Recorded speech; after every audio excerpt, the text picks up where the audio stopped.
15,000 euro mill-Programm ta' ċittadinanza b'investiment ingħataw lill-Ministru għall-Edukazzjoni biex dan jixtri laptops jew apparat ieħor li se jgħin studenti, speċjalment dawk b'riżorsi limitati id-dar, ikomplu l-istudji tagħhom issa li l-iskejjel jinsabu magħluqa.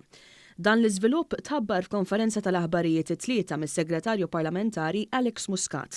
Hawnhekk il-Ministru Owen Bonnici qal ukoll li ż-żewġ kumpaniji privati ħadmu flimkien biex taw 30 tablet lill-Ministeru għal din l-istess kawża.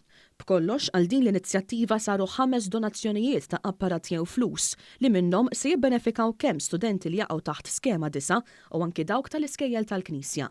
Il-Ministru Owen Bonnici spjega wkoll li l-Gvern se jibqa' jilqa' dawn id-donazzjonijiet sakemm il-familji jibqgħu jersqu l-quddiem jitolbu l-għajnuna. Aħna ħanibqgħu ninċentivaw in-nies biex jagħtu il-computers u l-laptops u t-tablets sakemm in-nies hemm barra jibqgħu jgħidulna li għandhom bżonn. Aħna żgur li ma rridu li ebda tifel jew tifla ma taqa' barra mis-sistema edukattiva minħabba dak li għaddejjin minnu bħalissa. Li żgur ma rridux huwa li għaddu sena, sentej, 3, 5, 10 u ngħidu f'dan il-perjodu sajna minna xi ħaġa ma milniex.